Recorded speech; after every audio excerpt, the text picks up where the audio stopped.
안녕하세요. 혹보감입니다. 도깨비 방망이 그저 전설이라 생각하셨죠? 그런데 그걸 진짜로 훔친 아이가 있었습니다. 황금이 쏟아지는 방망이 하나로 거짓말처럼 부자가 된 집. 그런데 일주일 뒤 지붕 위에서 이상한 소리가 들리기 시작했답니다. 지금부터 조선시대에 실제로 전해 내려온 기이한 이야기 하나 들려드리겠습니다. 이야기 출발! 조선시대 후반, 깊은 산속 외진 마을에 길동이라는 어린 사내아이가 살고 있었습니다. 12살이 채 되지 않은 나이에 아버지를 여의고 병약한 어머니를 모시며 힘겨운 삶을 살아가던 아이였습니다. 그 집은 마을에서도 가장 아래쪽 물이 고이는 습한 땅에 있었고 지붕은 늘 비가 새어 볏짚으로 덧댄 자국이 여러 겹이었습니다. 길동은 날마다 도끼를 메고 산에 올라 나무를 했고 그걸 이고 찌고 장터까지 걸어가 겨우 죽 한 그릇 벌어 어머니와 나눠 먹었습니다. 길동아, 해지기 전에 꼭 내려오너라. 찬바람 들면 안 된다.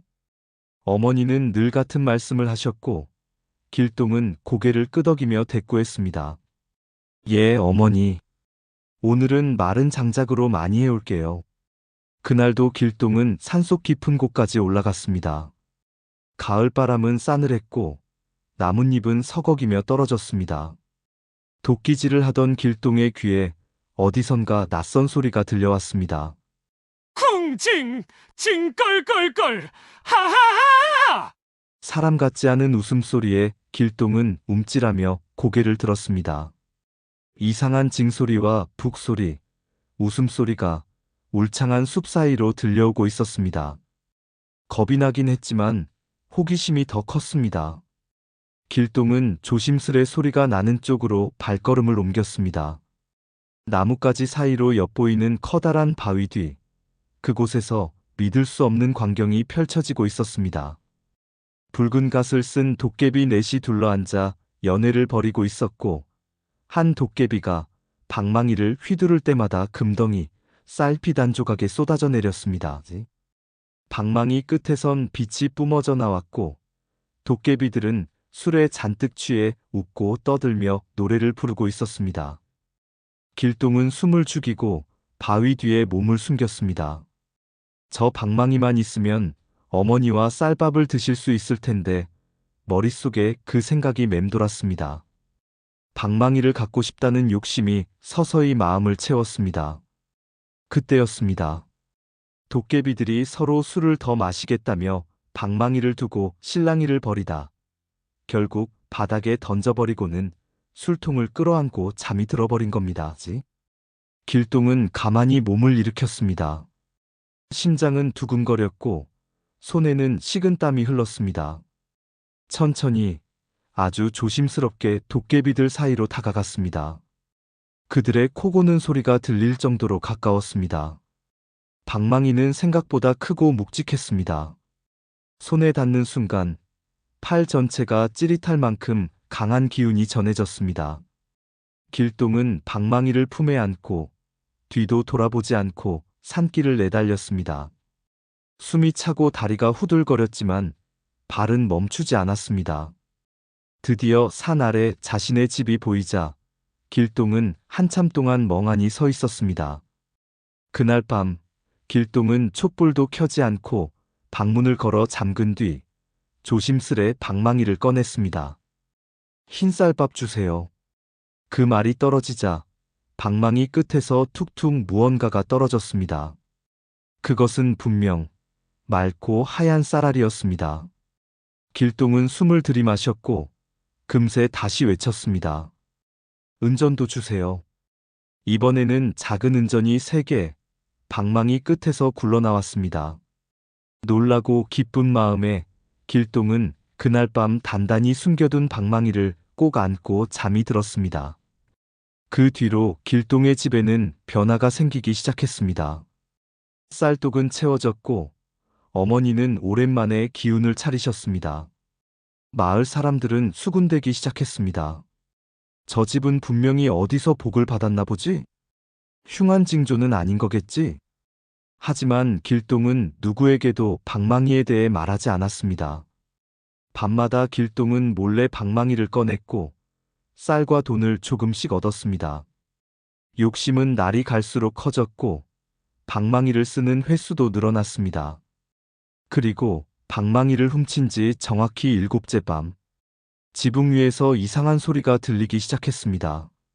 툭툭툭. 누군가 지붕 위를 천천히 걸어다니는 듯한 무거운 발소리였습니다. 길동은 이불을 뒤집어 쓰고 벌벌 떨었지만 밖으로 나갈 용기는 나지 않았습니다. 다음 날부터 이상한 일들이 하나둘 벌어지기 시작했습니다. 우물에서 길어올린 물이 갑자기 시커멓게 변했고 마당에는 피운 적 없는 재가 흩날렸습니다. 밤마다 개들이 길동네 집만 보면 미친 듯이 짖어댔고 어머니는 밤마다 헛소리를 하기 시작했습니다. 그 방망이 그거 돌려줘야 해. 아니야. 그건 우리 게 아니야. 길동은 아무 말도 하지 않았습니다. 그저 방망이를 껴안은 채 밤마다 잠을 이루지 못했습니다. 그날 이후 방망이에서 더 이상 쌀도 은전도 나오지 않았습니다. 대신 싸늘한 기운만이 방 안을 감돌았습니다. 그리고 8째 밤, 방 안에서 다시 들려온 그 소리. 툭툭툭. 길동은 알아차릴 수 있었습니다. 그 소리가 단순한 바람 소리가 아니란 것을요. 지붕 위에서 시작된 툭, 툭 하는 그 이상한 소리가 이젠 그의 방 안 바로 옆에서 들리고 있었으니까요. 그 순간 어둠 속에서 묵직하고 낮은 목소리가 울려 퍼졌습니다. 그 방망이 아직도 손에 쥐고 있구나.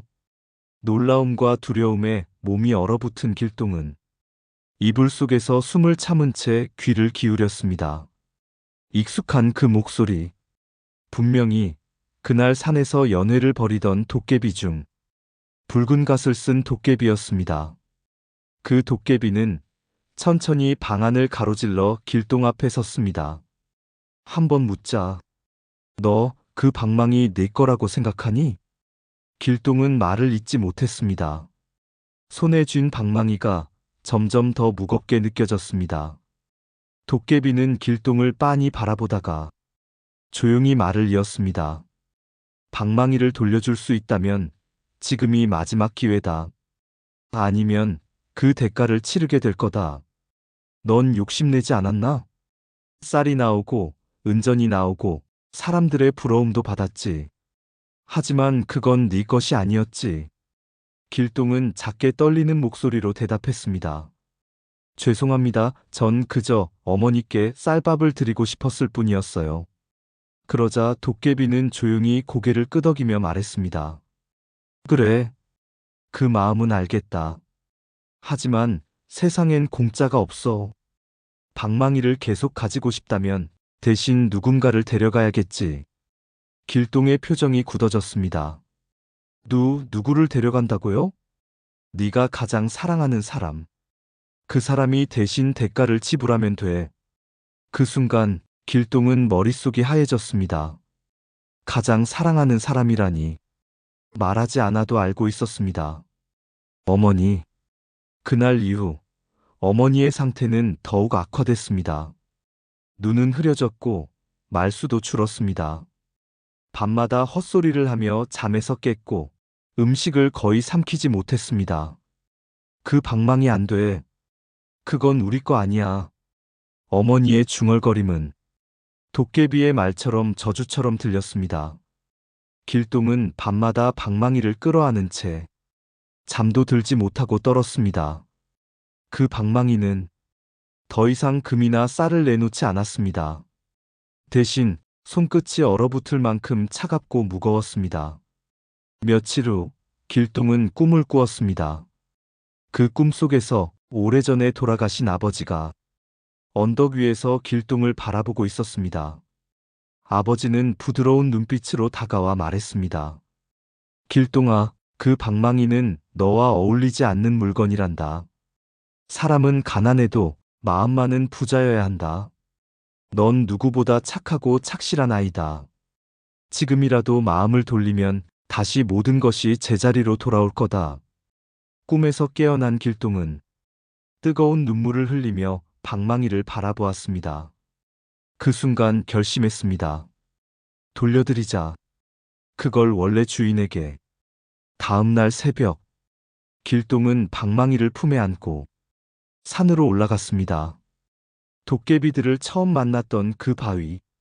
그 자리에 불빛이 어슴푸레 피어 있었습니다. 그리고 그 불빛 앞에 붉은 갓을 쓴 도깨비가 조용히 서 있었습니다. 왔구나, 아이야. 길동은 방망이를 꺼내들고 두 손으로 정중히 내밀었습니다. 이건 제 것이 아닙니다. 처음엔 어머니를 위해서였지만 이제는 그 무엇보다 무서운 짐이 되어버렸습니다. 도깨비는 방망이를 받아들며 길동을 바라보았습니다. 그래, 늦지 않았다. 내 마음이 아직 살아있구나. 그 말과 함께 불빛은 바람에 꺼졌고 도깨비는 바위 뒤로 사라졌습니다. 모든 것이 꿈처럼 사라졌습니다. 그날 아침, 어머니는 평소보다 먼저 눈을 떴습니다. 길동아, 오늘은 몸이 훨씬 가볍구나. 어머니의 눈동자는 맑았고 얼굴엔 오래간만에 생기가 돌았습니다. 길동은 눈물을 흘리며 어머니를 꼭 안았습니다. 쌀도 돈도 없었지만 그 순간이야말로 그가 원하던 진짜 복이라는 것을 깨달았습니다. 며칠 후 길동은 마을에서 머슴일을 시작했습니다. 새벽마다 장터로 나가고 낮에는 장작을 하고 밤에는 땀에 젖은 옷을 말리며 잠이 들었습니다. 사람들은 그를 칭찬했습니다. 길동이 참 야무지네. 저 나이에 어찌 저리 성실할꼬? 길동은 웃으며 인사했습니다. 고맙습니다. 그저 하루하루 주어진 일에 감사하며 살고 싶습니다. 어느 날 일을 마치고 돌아오는 길, 길동은 문득 산속 바위 앞에 발을 멈췄습니다. 왠지 모르게 끌리는 기운이 있었기 때문입니다. 바위 위엔 붉은 갓 하나가 조용히 놓여 있었습니다. 길동은 천천히 갓을 들어 안쪽을 살펴보았습니다. 그 안엔 작은 쪽지 하나가 있었습니다. 잘 살 거라, 아이야. 마음을 지킨 자에게는 진짜 복이 돌아오는 법이니라. 길동은 조용히 미소 지으며 쪽지를 품에 넣었습니다. 그리고 하늘을 바라보며 혼잣말했습니다. 전 괜찮습니다. 이제는 진짜 제 몫으로 살겠습니다. 길동은 결국 욕심이 아닌 사랑을 선택한 아이였습니다. 쌀과 은전은 사라졌지만 어머니의 미소와 함께 마음의 평안을 되찾았지요. 세상 모든 복은 마음속에 있다는 것, 그는 어린 나이에 이미 깨달았던 겁니다. 그렇게 길동은 도깨비보다 더 강한 사람으로 자라났습니다. 오늘 이야기가 마음에 남으셨다면 구독과 좋아요로 함께 해주시면 큰 힘이 됩니다. 우리가 잊고 지낸 옛 이야기 속에는 때론 지금보다 더 지혜로운 진실이 담겨 있지요. 혹보감은 다음에도 믿고 들을 수 있는 이야기로 다시 찾아뵙겠습니다. 감사합니다.